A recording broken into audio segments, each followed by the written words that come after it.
If you followed cricket in the 90s and 2000s and were in awe of Steve Waugh's Australia that often bulldozed India into submission with their style and aggression, this last month has provided a closure of sorts to all those long enduring nightmares as Payne's men were beaten dramatically by India's men in pain.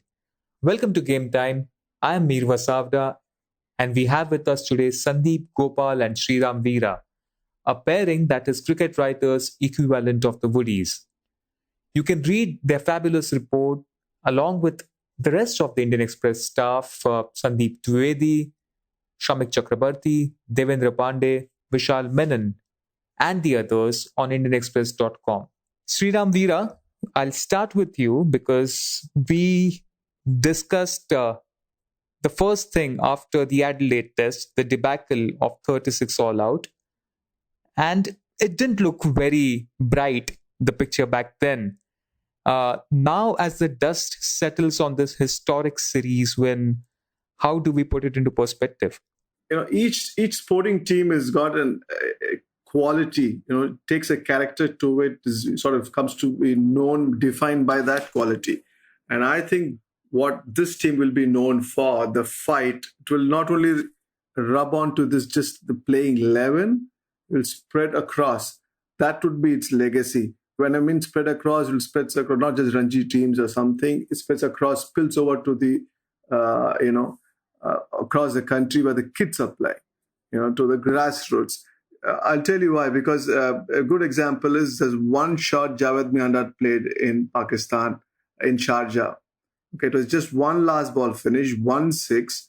And when we as kids used to watch India, Pakistan, we used to get that, aake koi to maar dega. So Pakistan started believing in that. That culture spread there. The point that we say now, mercurial, you can never count them out. That started from in that era, how that changed. It just spread across Pakistan. The new cricketers started to feel it. The viewers, you and me, started to feel it. And that's how it spread. Australianism, as they call it. It's similar, where they, again, never say die. They never give up. They push the line, but they will do anything to achieve a win.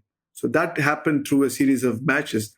And then that character spreads across. So even a guy who's under 10, 11-year-old, whatever, going into playing in Australian club cricket, as in formative years, pre-club, a great cricket and stuff, he gets those quality told to him, ascribed to him. The intangibles become tangible. Similarly, other like West Indies and stuff. So in this context, I think this fight will come to India. I think I see a similar sort of behavior happening. Sandeep, we have grown up in the 90s and we have seen India getting beaten black and blue whenever they toured Australia. Now, as you report on this win, how do you reflect? We call it a generation-defining win. How do you reflect on what has happened in the last 1 month? It sounds like fiction only, man. It was kind of a drama, you can say. A beautiful drama, you can say. It's too good to be true, like Veera said. Especially, you always have this fear when India play Australia in Australia. Coincidentally, I've seen a few of those accidentally stumbled into one of those 90s, 91, 92 series, and you see how close we lost to a couple of matches. You see that lack of bloody-mindedness. That team was also pretty good. And like for Adelaide, they lost by 36 odd runs in 92 when Azharuddin scored a beautiful 100. You see that match, and a week later, you see this match. That kind of possibly a generational shift in feelings also. Like now, you feel emboldened. You also feel sort of empowered. Even among the audience or a reporter, there's no fear. There's no lurking fear that, okay, we're going to get steamrolled over. There's a self-belief in everyone. And that self-belief and that whole fearlessness was pretty evident throughout the series, right? If you talk about the Adelaide test, barring that one innings which turned out to be an aberration, it has been pretty insane the way the team has shown resilience in each and every situation when they were pushed to the wall, Sandeep. Yeah, it is totally unprecedented. We've seen of course, we've seen one test match we were winning like from difficult situation or riding adverse situations. Like, I mean, not like over three test matches. Like, you're talking about some 35 sessions. I mean, the team winning 35 sessions, that kind of was huge, man. Like, I mean, after what we went through in Adelaide, I mean, to come back and show that resilience, that bloody mindedness was unprecedented. Sriram, we spoke in one of the episodes of Express Delivery, and you had given us an insight into what happened in the dressing room after the Adelaide test. Uh, Now, that whole moment where Ravi Shastri just let the team be, and after that, he got the reaction that he wanted. Have you ever come across an Indian team where there have been so many different players who have put their hands up whenever the team was in dire straits? No, just not Indian team. Okay, that's why you can see the reactions in former players across. We are talking about an India A side or B side or whatever. You know, you're 11 players injured, and some of the injuries happen on field. So you are losing men. So you're playing with 10 men. So I haven't seen stuff where you're already a second string team, and then you're still losing men. So never seen before. And another thing I'd like to stress what I said initially about Pakistan and Australia is this is slightly different because Pakistan, when we talk about the mercurialness, it's they attack you, they surprise you with the skills they have. It could be a crazy reverse swing or stuff like that. Australians had the men, had the names, a Boone, a Steve Waugh. The Australianism comes from a reputation already established. They were good because they knew how to win, and hence they wouldn't lose. So they would claw back movements.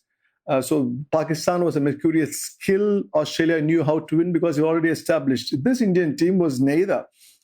As in, it was not. We didn't see any crazy ball swinging from outside leg stump or outside off stump doing stuff like that, or even in batting. And these were definitely not those Australians with established names.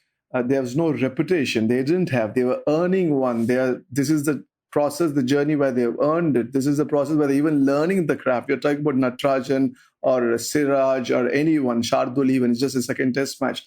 So there's no magic ball. There's no magic shot. There is no, past performance. There is no, it's not like, oh, they know how to win.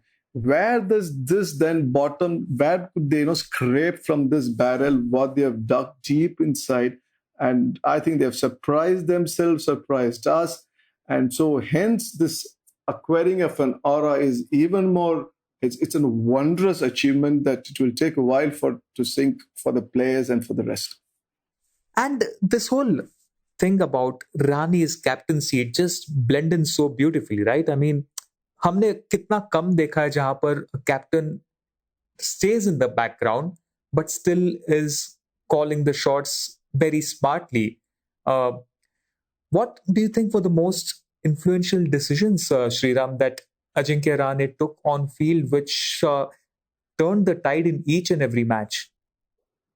I think that the sense of calm for start off, so that that does play a role in just easing everybody's nerves.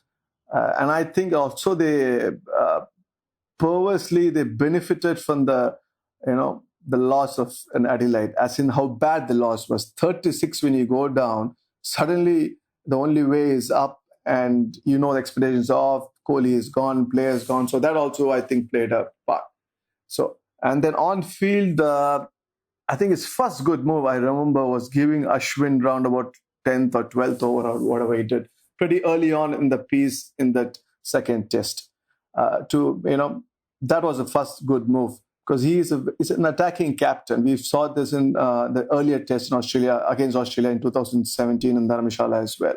And he knows, respects and trusts Ashwin the bowler. He's played together as recently as the IPL team as well.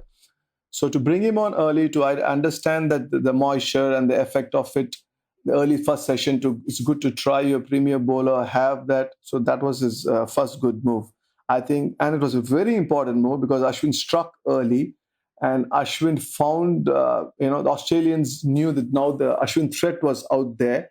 Then he starts getting Labuschagne, Smith, and he starts troubling. It's not that he wouldn't have done if Rahane didn't throw the ball early, but task was made much simpler, much easier by by him trusting it.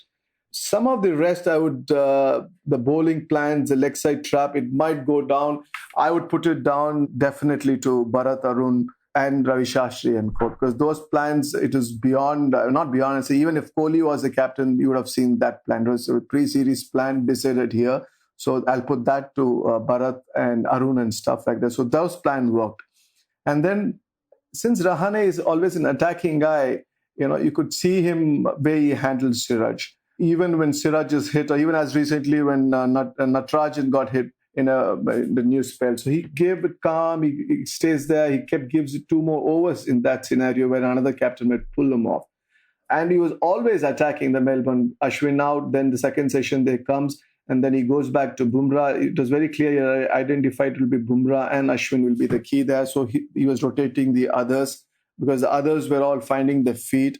So through the game, you will have one of the attacking bowlers going on. The field placing was, I'm telling you, in the leg side trap, I think it was pre-decided. It was pre-decided. But then he would have men in catching all through the day. Of course, the Australians' batting also helped, I must say. They weren't too good. But so he never let them up. He never took off. You never made you feel that this is some a B-string bowling attack going.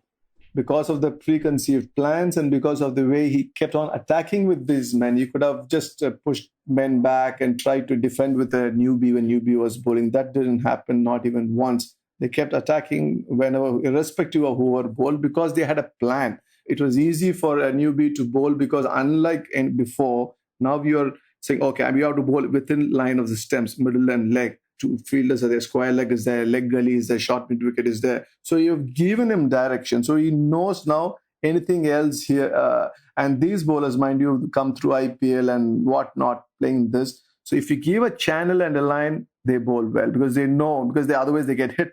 So that innate discipline is much greater even in newbies these days. And so now you've given them a channel, a map to bowl. So it was, within quotes, easier for them. I'll digress slightly before moving to the next point, because you mentioned Ashwin, Sriram, and Sandip. I know we have a slight difference of opinion here, because I do believe that Ashwin had a very, very strong case to be the man of the series, and you feel that Cummins was a beast. The reason I feel Ashwin has a very strong case for himself is whatever impact he had in the 3 test matches. It set up India for Brisbane, and not just with the ball, but also with the bat, and that too with the injury that he had. Why do you feel Cummins was the beast and deserved to be the man of the series? I just wanted to digress and ask you this. Because in his mind, Sandeepji thinks he's a fast bowler, boss. No, no, man. I mean, since we talked about Cummins and Ashwin, I put Cummins up, but actually for me, man, I think I would have given man of the series to Rahane, man. I mean, not just because of his captaincy and all, but because of the innings, man. That innings changed the dynamics entirely, man. That innings would go down maybe as good as Lakshman's 281 in terms of the context and all those stuff, or. We talk about Gundappa Vishwanath's 97 in Chapok. I mean, that kind of an impactful innings. Or even the Ganguly's Brisbane 100. Yeah, exactly. Yeah. I mean, it was a once in a generation 100, you can say. And Cummins, I'm a big fanboy of Cummins, man.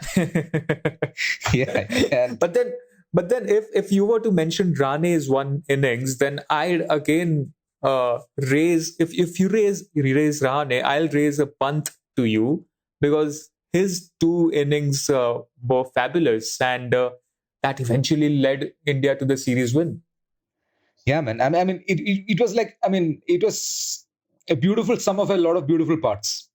Rahane thing, man, I mean, we were so down. I mean, we were like totally out of a series, and people were writing us off like 4-0 and all those stuff. And then to come up with that kind of an innings, it takes, a lot of skill, a lot of mental strength, and and the ease with which he batted, man. I mean, it was absolutely brilliant. We move to one last question in the first part of our podcast, and it is the emergence of all these youngsters. Now, I agree that Pant has been there in the side for quite a while, but this could be his coming of age series. Mohammad Siraj obviously A lot has been written and spoken about him. He gives me an impression of being this young Ishant Sharma, the way he troubled Australia back then. Shubman Gill at the top. Sandeep, what do we make of all these guys, and should we just temper our expectations, or are we allowed to go full wild with it? Yeah, man, we should go wide-eyed with the expectations, man. Because Shubman Gill, you see him an exceptional talent. Some of the kind of strokes he played in the back foot, exceptional, man. I mean, for a 21-year-old to face this kind of new ball, maybe this kind of attack, this is stupendous, man. I mean, Siraj as well, man. Siraj, he's one guy who actually overwhelmed all my expectations. Like I've seen Siraj bowl in the past. I mean, I felt, like, why does he even play for India? I mean, he was that time he used to play white ball cricket for India. I thought, he's not India material. And I remember a first class game in December 2019 when he was like all over the place. Shikhar Dhawan on a swinging wicket was like picking him everywhere. And then after the match, we had a small interaction. He also said, "Labi, bhaiya, abhi in India, mere liye bahut dur hai. I'm not even thinking about India because like I know I'm not in great rhythm." So with this in the back of my mind, I thought, okay, Siraj is going to be slaughtered. And then, he bowled like, I mean, he's played already some 15, 20 test matches. I mean, that awareness of lengths, that, I mean, he didn't get carried away also. I mean, the composure, everything was brilliant, man. It was. And that wraps up our part one. In part two, we'll look at what made all these youngsters and how do we move forward. If you're someone who likes to be updated about the news, then you know how important it can be not only to find a trustworthy source, but also a place that can give you the right context and helps you see the bigger picture. And there is perhaps no other place that does this better than Indian Express's Explained section. It has everything you need to know to understand the news better. Explained keeps you on top of the ever-changing news cycle and helps you see the larger trends that you wouldn't ordinarily by just following the headlines. You can log on to indianexpress.com/explained, access the coverage 24/7, and find in-depth analysis by the right experts. Explained by Indian Express, where news that matters is explained by experts who know the subject. Now, back to the show. Welcome back. Sriram, now we have all grudgingly admired Australia's system over the last so many years, but we can't really ignore the whole system that has been the backbone of this Indian team, right? Over the last 10, 15 years, the amount of exposure and the investment into developing young players, it has finally reaped rewards, would you say? Yeah, truly. What was the number? 50 India A matches or something the last 10 years? 52, I think. Yeah, so definitely most than any other country, which is brilliant because usually I remember India A's before was like, chalo, theek hai, rakhte hain, khelte hain, ho jayega, to a mutual favor. And, and what was good about this India A tours,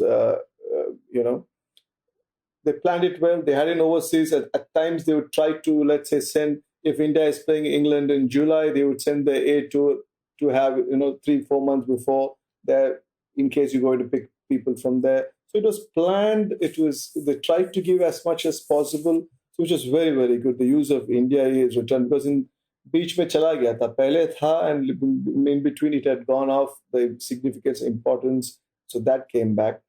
And also, if you just go across domestic cricket, a guy, for example, in Karnataka, I was based in Bangalore, so I could talk about that state a few years back. Now I'm in Bombay, of course. A small town like a Mysore and a Shimoga and outside, if you are interested in playing cricket, the route wasn't as difficult like before. You had a pathway now. So you could go to the local association. They would be conducting age group trials, age group tournaments. So there was, theoretically, there was a chance if you're a kid of a 10 to 12-year-old kid and think that you want to play cricket, and what is the path, if I'm good, what to take to reach up to the under 16 and age group, it was there. It was not there before because money is more, infrastructure is more, the willingness to spread is more. The game has been democratized in this country, we all know. It's gone beyond metros, the interest levels have picked up, and the Indian Cricket Board, BCCA, had to catch up with it. And so all that has happened. So what is good for in Karnataka is good for Maharashtra. And you can take it across like that. Probably not everywhere around the country still, but to a large areas in the country. So when you present that, when that goes across to the system, like if you're a boy and if the in a boy, it's the parents who decide. I guess if the parents get to know that there is a pathway that is possible, if we have enough talent and merit, we can go through it. It is not all going to be not much of a skullduggery involved. That sort of lifts the system. So yeah, you have these India A tours, and down at the grassroots is you have a potentially a chance. There's always going to be a chance to improve it. And just because a series win, we shouldn't be, people will say, oh, are you hyping it up? But there is, the grounds have been done. I remember across that Karnataka, they had grounds, not stadiums, but grounds where you can go and play cricket competitive level. The qualities of the grounds and pitches improved. All that plays a role. But then how do you kind of take this result and build a side which goes on to dominate world cricket for a long time and not just one-off series here and there, Veera? So one thing we have learned is the feeder system is very, very important. The series, if it has taught us anything, what is coming through. And me and Sandip Ji were chatting on about this on the last day of the match. So, this is just not, when I mentioned the last question, it's just not first class cricket and grassroots. It's also how I think the system has grown up to using IPL as well. IPL first started to throw up players for limited overs, the white ball cricket. Now it is throwing up test match cricketers as well. And if this first class and IPL can be gelled well, for somebody like a Surya Kumar Yadav would be a good example. If does well in first class, then does even better in IPL. So together, this Mishran, as they say, if this Jugalbandi continues, so the feeder system will remain good. And once the feeder system is good, and then I think you've cracked it. What was good about Pakistan, there would always be emergence of a fast bowler who's, will come through. What was good about Australia was whereas the system was much more professionalized, much more better done. They would always have strong team. First class, the cricket was very strong, very competitive. They keep throwing good players. What went wrong in England, because they had so many players in first class, so they were playing so much first class cricket, so many matches, it became like a Sunday cricket. The quality started to drip, which they have changed now. They're changing now. I'm talking about the 90s, what went wrong there. So India do it reasonably well. If they can continue to do that feeder system properly, I think this character of what in an international level team, the Indian national senior team, as we call it, that would take its own course. Okay, I'm not worried about this particular playing 11 or 20 ahead. So, but if this percolates beyond it and this strengthens and develops and nurtures and nourishes, too many adjectives there. So that will be, that can propel it forward.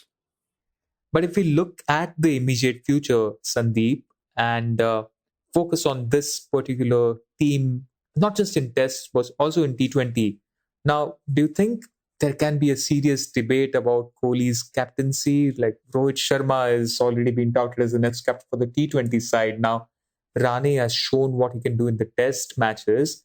Should we enter that very, very controversial territory? I think we should wait, man. We should wait before we make a judgment about it. I mean, it's all going on well. Virat Kohli has been doing pretty well as a captain in all the formats. So I think, we should kind of continue the system unless we feel necessitated by anything. Sriram, do you agree with that? It is an interesting point. I think sometime last year, if you had asked me, and if as the T20 World Cup, I wouldn't have been surprised if Rohit Sharma had got the T20 captaincy, either for the World Cup or after the T20 World Cup. The Test match, of course, wouldn't have entered my head. This is what Rahane has achieved here is tremendous. But for the here and now, I think I would say that Rahane is, although what I said about Bharat Arun and the rest, I would say what I've seen, Rahane, I think, is a better strategically tactical captain than Kohli on field. But in this test, I'll go with Sandip Ji, and I think we can stay with the status quo for a while. And even for the T20, I think till the T20 World Cup, Topi Hai is coming not too far. So as of now, run with the course and see what happens and how the dynamics plays out in the team and what happens in the England series. So you don't force a change, let it happen naturally, organically, and see where it goes. Right. And Shashank, I bring you in at this point. देखिए आपने match. What did you make of the whole series and the final day in Brisbane? I man, man, I didn't watch. I couldn't watch the match live. I was working. God. Yeah. You were cooking. No, I was working. Oh, working. Okay. Yeah. And only when I heard, when I saw the headlines, when my Twitter feed was just filled with just cricket news. That's it. That was the only thing that people seemed to be talking about that day. Then I finally watched the highlights, and it was like, this is one of those sports news that people talk about so much, and there's so much hype, and yet when you even while watching the highlights, you like, okay, this lives up to that hype. It was quite it was one of those matches, in fact, which went beyond your normal cricket watching audience, and that's what makes it very special. Sriram, you wanted to add something, I guess? No, I just wanted to say yay to Sandip ji, no more alarms. Oh yeah, absolutely. That was my last question for both of you. Now you've both been to Australia, covered tours from there. How difficult was it to sit at your home, wake up at 5 every morning and write those reports? That large said it all. Huh? No, it was difficult, because I think we started just to look back before the test matches, so it was from the ODI series. Being on tour, the time difference. You're not waking up at 4:40 alarm and stumbling in the dark. I'm making sure I'm not stepping on my son and getting the laptop and coming to across. Slumped, then suddenly feel, make myself fix a cup of coffee. Everything is dark. And you go. So the morning, and then by the time the sleep gets you, you get tired, then you'll have to be writing. So it's completely different from touring. But since we didn't have any other sports, we have to, just not on match days, we have to do, non-match days. Me and Sandip will be talking, "Ab kaise bharenge page? Kya karenge?" So, so you're on. So it did feel, it was much more tougher than being on tour, I would say. But I think it was all worth it. And like I said at the beginning, you can read all their reports on indianexpress.com. That's all we have for today. We'll be back next week with Game Time. Till then, see you all.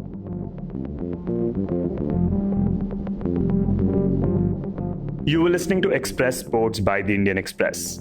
This week's show was edited and mixed by Joshua Thomas and produced by me, Shashank Bhargav. If you like the show, then do subscribe to us wherever you get your podcasts. You can also recommend the show to someone you think will like it. Share it with a friend or someone in your family. It's the best way for people to get to know about us. You can also tweet us at Express Audio and write to us at podcasts@indianexpress.com.